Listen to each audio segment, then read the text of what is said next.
Polling booth तक उनको जाने ही नहीं दिया जाता था। बड़ी जातियों के जो लठैत होते थे अपने लाठी और बंदूकों के साथ तैनात रहते थे रास्ते पे, और जो दलित पिछड़ा वोट डालने जा रहा था उसको ठोक पीट के वापस कर देते थे। कि 90 के पैसे पहले लोग कैसे जी रहे थे, खा रहे थे, किस तरह से उनका जीवन यापन था, क्या आर्थिक स्थिति, क्या सामाजिक स्थिति, उसकी जानकारी किसी को नहीं है। उसकी बात नहीं करते, क्योंकि असली जंगल राज तो वो था जब दलित पिछड़ों को न पढ़ने की, न लिखने की, न प्रॉपर्टी रखने की कोई अधिकार नहीं था उनके पास। अब क्या बोलेंगे, तो वो ट्रोल मंत्री है, ट्रोल करने के लिए उनको, जैसे यूपी में केशव प्रसाद मौर्य को रखा गया है अखिलेश यादव को ट्रोल करने के लिए, उनको स्टूल दे दिया गया, स्टूल मंत्री बन गए। वैसे सम्राट चौधरी की भी वही भूमिका है, काम कुछ नहीं करना है, कुछ बताने के लिए हो तब तो उस आदमी का कोई जवाब देना। जब संयम है कोतवाल तो डर काहेगा, सरकार उनकी है, शासन प्रशासन उनका, तो डरना क्या है। सब आनंद सिंह बनो, चौड़े से घूमो और जो गुंडई करनी करो, सरकार तुम्हारे साथ खड़ी, यही कहना है ललित सिंह का मैसेज। चुनाव आयोग को तो केंद्रीय चुनाव आयोग ना, केचुआ केंद्रीय चुनाव आयोग, अब केचुआ के जो हड्डी नहीं है, कुछ क्या बात करें उसकी। फिर ज्ञानेश पहले, इससे पहले जो थे वो सैरो शायरी करते थे, और ज्ञानेश कुमार जी तो अपनी बिरादरी के।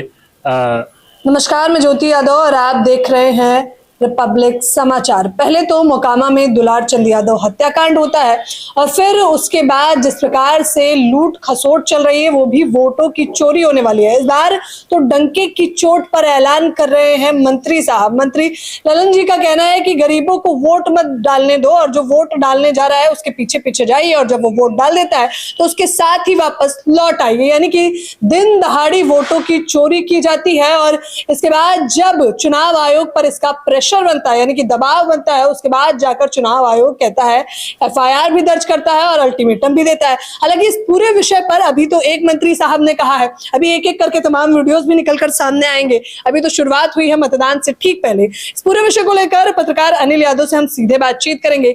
मैंने पहले भी कहा था कि मुझे इनके बातचीत करने का तरीका और मुख्य तौर पर कटाक्ष करने का तरीका बहुत अच्छा लगता है। आप मुझे बताइए, ललन सिंह के इस वायरल वीडियो पर आपकी क्या प्रतिक्रिया है?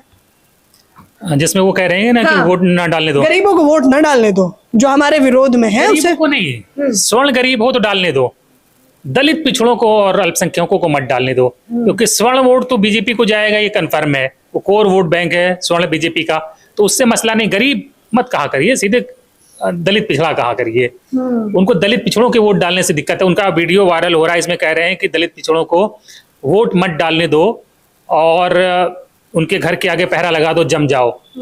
यानी कि आप सोचिए, ये उसी 90 के दशक के पहले की बात कर रहे हैं, जिस 90 के दशक के बाद लालू का उभार हुआ और उन्होंने बहुजनों को वोट डालने का हक दिया। नहीं तो 90 के पहले ये हालत है कि बड़ी संख्या में दलित पिछड़ों ने कभी मतपत्र देखा भी नहीं था कि किस रंग का होता है, क्योंकि पोलिंग बूथ तक उनको जाने ही नहीं दिया जाता था। बड़ी जातियों के जो लठैत होते थे अपने लाठी और बंदूकों के साथ तैनात रहते थे रास्ते पे, और जो दलित पिछड़ा वोट डालने जा रहा था उसको ठोक पीट के वापस कर देते थे। तो ये उसी दौर की बात कर रहे हैं ललन सिंह, उसी बिहार की बात कर रहे हैं कि फिर से जम जाओ सड़कों पर, गलियों में, किसी को निकलने मत दो, वोट मत डालने दो। जो वोट ही नहीं डालने दोगे तो जाहिर बात है कि बीजेपी तो जीती जाएगी। तो इस पर चुनाव आयोग को संज्ञान लेना चाहिए था, इनके खिलाफ मुकदमा होना चाहिए था, कड़ी धाराओं में मुकदमा दर्ज करना चाहिए था। तो क्या उसी दौर का बिहार लाना चाहते हैं जब दलित पिछड़ों को वोट डालने का हक नहीं था? तो ये सर जो एफआईआर दर्ज कराई है दिखाने के लिए, हालांकि तमाम लोग कह रहे हैं कि ये एफआईआर इतने सख्त तरीके से दर्ज नहीं कराई है, लेकिन इसके बाद तो एक और नेता आते हैं और फिर कहते हैं तोड़ मरोड़ के आपने बयान दिखाया है ललन सिंह का। जब ये पहले तो ये लोग बयान दे देते, अपना मैसेज जहां पहुंचाना होता पहुंचा देते हैं, ठीक है। उसके बाद फिर एक ये रटी रटाई स्क्रिप्ट है कि तोड़ मरोड़ के दिखाया। अबे सब बोल रहे हो तुम, उसमें क्या कोई तोड़े मरोड़ेगा? तो ये अपने लोगों को एक मैसेज दे दिया है कि सरकार आपके साथ है, जितनी गुंडाई तुमको करनी करो, कोई दिक्कत नहीं होगी, हम लोग तुम्हारे साथ खड़े हैं, पीछे बैक कर रहे हैं, बस किसी तरह चुनाव जिता दो, भले क्या कहते हैं लाठी चलानी पड़े, दबंगई करनी पड़े, बूथ कैप्चरिंग करनी पड़े। ये साफ मैसेज दिया है ललन सिंह ने अपने वोटर्स को कि हम तुम्हारे साथ खड़े हैं। वो कह रहे हैं ना कि सब अनंत सिंह बन के प्रचार करो, सब अनंत सिंह, यानी अनंत सिंह की तरह सब बाहुबली बन जाओ, गुंडा बन जाओ और गुंडाई करो फुल। अनंत सिंह बनने मतलब एक गुंडाई करो, कोई दिक्कत नहीं, हम तुम्हारे साथ हैं, जो होगा हम देख लेंगे। अच्छा, एक नहीं, हालांकि उनकी एक ही वीडियो में उन्होंने तमाम चीजें कही। पहले तो ये, और फिर अनंत सिंह, मतलब वो क्या सीधे तौर पर ये बताना चाहते हैं कि जितने भी मोकामा के लोग हैं वो सभी लोग अनंत सिंह यानी कि उतना गुंडा बन जाए? सीधा सा मैसेज है कि वैसे ही गुंडई करके चुनाव लड़ो, किसी तरह उतना दमदार बन के, भूलिए मत वो जेल में गए हैं लेकिन हम सभी अनंत सिंह है। वो कैसे बता रहे हैं जैसे वो शहीद भगत सिंह हो? जब संयम है कोतवाल तो डर काहेगा, सरकार उनकी है, शासन प्रशासन उनका है, तो डरना क्या है। सवानंद सिंह बनो, चौड़े से घूमो और जो गुंडई करनी करो, सरकार तुम्हारे साथ खड़ी, यही कहना है ललित सिंह का। मैसेज यही है, उन्होंने अपने लोगों को, अपने समर्थकों को, अपने वोटर्स को ये मैसेज दे दिया है। तो मोकामा में मुझे लग रहा है कि अब देखो प्रशासन कैसे चुनाव कराता है, हालांकि वहाँ मामला तो बहुत टेंस है, बहुत संवेदनशील है, इसमें कोई दो राय नहीं है। क्या इस हत्याकांड के बाद वहां का चुनावी समीकरण बदलेगा? बहुत कुछ बदला है वहां, तो पूरा मामला ये अगला बनाम पिछला हो गया है, बैकवर्ड वर्सेस फॉरवर्ड हो गया है। तो सूरज भान सिंह हालांकि आरजेडी के टिकट से लड़ रहे हैं, तो अब देखिए किस तरह का वोट होता है। लेकिन चर्चा तो पूरे देश में है मोकामा के चुनाव की, जिस तरह से वहाँ दुलार चंद यादव की हत्या हुई, जिस तरह से आनंद सिंह बनकर कैंपेन कर रहे हैं, ललन सिंह साहब का कैंपेन सिंह साहब कर रहे हैं, और उकसा भी रहे लोगों को बिल्कुल चौड़े से करो, कोई डरने की बात नहीं, हम नहीं हैं, संभाल लेंगे, सरकार अपनी है यहाँ से लेके दिल्ली तक। अच्छा, सम्राट चौधरी का भी वीडियो वायरल हो रहा है, वो मोकामा में जा रहे हैं और उनसे सवाल किया जा रहा है, वो देखते हैं, घूरते हैं और आग दिखा के चलते बनते हैं। अब क्या बोलेंगे, देखो वो ट्रोल मंत्री है, ट्रोल करने के लिए उनको, जैसे यूपी में केशव प्रसाद मौर्य को रखा गया है अखिलेश यादव को ट्रोल करने के लिए, उनको स्टूल दे दिया गया, स्टूल मंत्री बन गए। वैसे सम्राट चौधरी की भी वही भूमिका है, काम कुछ नहीं करना है, कुछ बताने के लिए हो तब तो उस आदमी का कोई जवाब देना, काम कुछ बताने के लिए है ही नहीं हो, तो ट्रोल करने के लिए सुबह उठते हैं, सुबह ट्वीट करते हैं, कहते हैं ना जीवन का भी मकसद, सुबह उठो तेजस्वी यादव को ट्रोल करो, शाम को तेजस्वी यादव को ट्रोल करो, फिर सो जाओ। तो उनका यही काम है, तो ट्रोल करने के लिए किए गए हैं, और हालांकि उनको एक दूसरे एक आदमी ने ट्रोल कर दिया तो खुद की बोलती बंद हो गई। हालांकि वो जंगल राज पे चर्चाएं अभी भी कर रहे हैं, मैंने उनका सोशल मीडिया खंगाला तो मुझे पता चला, वो बता रहे हैं और डरा भी रहे हैं कि 2005 वाला भैया जंगल राज तो नहीं चाहिए। देखिए, जब आपके पास कुछ कहने के लिए, बताने के लिए कुछ है नहीं, आप 20 साल से सरकार चला रहे हो, कोई आपके पास कोई अचीवमेंट है नहीं, आपने कुछ किया नहीं है, तो क्या बताओगे, किस नाम पे वोट मांगोगे? तो आप डरा के ही मांगोगे वोट, और फिर 20 साल पुरानी कहानी बता के वोट मांगोगे, जंगल राज, मंगल राज, ये सब बताओगे।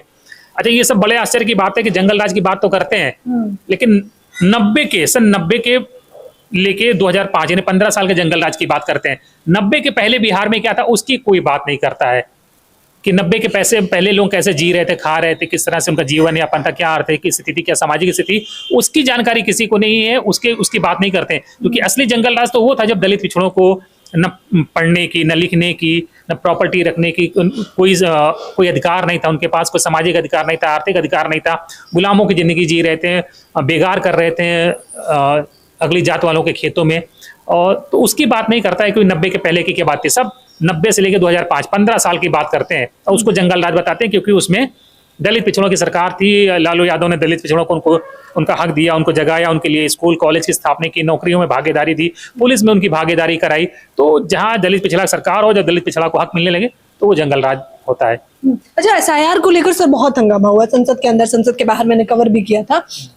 तब चुनाव आयोग ने कहा था हम किसी पक्ष विपक्ष से नहीं है, हम निष्पक्ष होकर चुनाव करवाते हैं। लेकिन अब जब ये वायरल वीडियो आया है, उसके बाद चुनाव आयोग कहाँ सोया हुआ है? देखिए, चुनाव आयोग को तो केंद्रीय चुनाव आयोग ना, केचुआ केंद्रीय चुनाव आयोग, अब केचुआ के जो उसकी हड्डी नहीं है, कुछ क्या बात करें उसकी। फिर ज्ञानेश पहले, इससे पहले जो थे वो सैर व शायरी करते थे, और ज्ञानेश कुमार जी तो अपनी बिरादरी के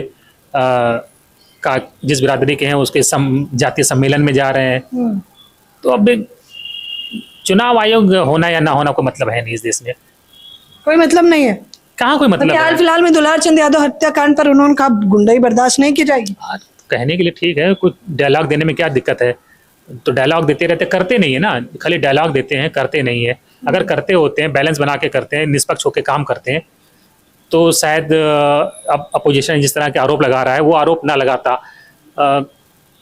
चुनाव आयोग से पहले बीजेपी के नेता बता देते हैं इलेक्शन की तारीखें, उनके पास पहले डेट आ जाती है, चुनाव आयोग बाद में डिसाइड करता है। तो विपक्ष तो ये कह रहा है कि चुनाव आयोग भी बीजेपी कार्यालय से ही चलता है। अच्छा, वोट चोरी का डर बिहार में था ही, अब इस ऐलान के बाद क्या अब ये डर बरकरार रहेगा या फिर वोट चोरी नहीं होगी?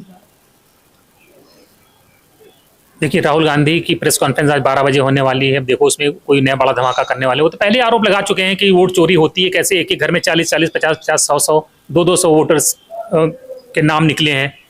तो ये जो एक घर में 200-400 वोटर है, ये किसको वोट कर रहे हैं? तो वोट चोरी तो एक बड़ा मुद्दा है ही, वोट चोरी तो हो ही रही है, राहुल गांधी कह ही रहे हैं ये बात। तो राहुल गांधी कोई मामूली आदमी तो है नहीं ना, लीडर ऑफ अपोजिशन है, नेता विपक्ष है, अगर वो बात कोई कह रहे हैं तो उनकी बात को हमको ध्यान से सुनना चाहिए, गंभीरता से लेना चाहिए, क्योंकि कोई वो आरोप वो हवा में नहीं लगा रहे होंगे, उनके पास कुछ साक्ष्य होंगे, डॉक्यूमेंट्स होंगे, एविडेंस होंगे, तभी वो ये बातें कह रहे हैं ना। सर, आपने तो लंबे समय तक टीवी चैनलों में काम भी किया है, तो हमने देखा कि जो है दुलार चंद यादव हत्याकांड के बाद पूरा नैरेटिव दुलार चंद यादव के अगेंस्ट ही खड़ा कर दिया गया। बल्कि सवाल तो ये था कि आखिरकार हत्याकांड कैसे हुआ, अनंत सिंह की गिरफ्तारी क्यों नहीं हुई, अनंत सिंह सरेआम क्यों घूम रहे हैं, लेकिन सवाल ही पलट गए। ऐसे ही होता है, आरोप लगा अनंत सिंह पर, लेकिन उनका सजाती मीडिया, जो मनुवादी मीडिया है, मनुपुत्र मीडिया है, वो अनंत सिंह को बचाने में लग गया, जो कि ऐसा बता रहा था कि अनंत सिंह जो ही कितने बड़े ब्रह्म ऋषि हैं, कितने दिलदार व्यक्ति हैं वो। हाँ, दिलदार, भले ही थोड़ा गुंडाई करते हो, लेकिन दिलदार व्यक्ति हैं, छोटे सरकार हैं। और दुलार चंद यादव गुंडा था, माफिया था, और वो छोटे सरकार हैं। हिमालय पे 10-20 साल तपस्या करके लौटे हैं वो। और तो क्या ही कहा जाए, तो देख रहे कैसे हंसी ठिठोली के साथ इनके इंटरव्यू हो रहे। ऐसा ही होता है, जब अगला बनाम पिछड़ा हो जाए, कोई क्राइम की घटना हो जाए, तो यहाँ पर पीड़ित भले पिछड़ा हो, उसको ही माफिया गुंडा बता देते हैं। अब क्या याद होगा, देवरिया में प्रेम यादव हत्याकांड हुआ था। हत्याकांड के आधे घंटे बाद बीजेपी के लोगों ने मीडिया वालों को कंटेंट उपलब्ध कराना शुरू कर दिया कि प्रेम यादव को गुंडा माफिया और भू माफिया बताना है, क्योंकि उसकी हत्या हुई थी, वो मारा गया था, उसी को भू माफिया बताना शुरू कर दिया। बाद में पता चला उसके खिलाफ ऐसा कोई मुकदमा था ही नहीं। तो यही हाल यहाँ दुलार चंद अनंत सिंह में हुआ। दुलार चंद को तुरंत अपराधी गुंडा घोषित कर दिया और अनंत सिंह को साधु महात्मा बताने लगे। तो अनंत सिंह के समर्थक, अब मैं इंटरव्यू देख रही हूँ तो वो कह रहे हैं कि किसी की पत्नी पर टीका टिप्पणी करोगे तो क्या होगा भैया। कह रहे दुलार चंद यादव अनंत सिंह की पत्नी पर सीधा प्रहार किए थे। तो भाजपा वाले दिन भर सोनिया गांधी के खिलाफ क्या नहीं बोलते हैं, बारबाला और इटालियन गर्ल, जर्सी करोड़ की गर्लफ्रेंड, हाँ जर्सी गाय, पता नहीं क्या क्या बोलते हैं। इस हिसाब से तो कांग्रेस के लोगों को भी यही काम करना चाहिए। वो भी तो, सोनिया गांधी भी किसी की पत्नी, किसी की माँ है, तो उस हिसाब से तो कांग्रेस वालों को भी बदला लेना चाहिए अनंत सिंह की तरह। तो बिहार का समीकरण हमें जाते जाते बता दीजिए, हमें भी और हमारे दर्शकों को। मामला बहुत टाइट है, बहुत टफ चुनाव हो रहा है, किसी को कोई पता नहीं है क्या है, और बहुत मतलब क्लोज फाइट होने वाली है। और अभी कोई क्लियरली ये नहीं कह सकता कि कौन जीत हार रहा है। एक एक सीट दांव पे लगी हुई है, और हालांकि बीजेपी के पास संसाधन है, पैसा है, उसके साथ देश का मीडिया है, शासन प्रशासन है, उसके साथ विपक्ष आरोप लगाता है कि चुनाव आयोग भी उनके साथ है।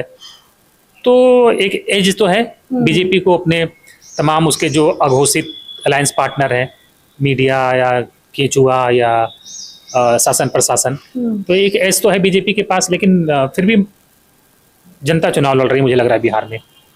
बिहार में जनता चुनाव लड़ रही है और बिहार में जनता ही निर्धारित करेगी। हालांकि इस बात से भी आप इनकार तो नहीं कर सकते होंगे कि किस प्रकार से चुनाव आयोग की चुप्पी ये बताने के लिए ही काफी है कि ललन सिंह की कही हुई बात एकदम सही और सटीक है।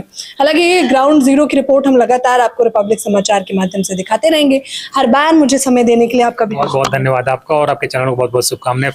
रिपब्लिक समाचार को ज्यादा से ज्यादा आप लोग सब्सक्राइब करें और फॉलो करें। Thank you. कैमरामैन नावेद के साथ ज्योति यादव, रिपब्लिक समाचार।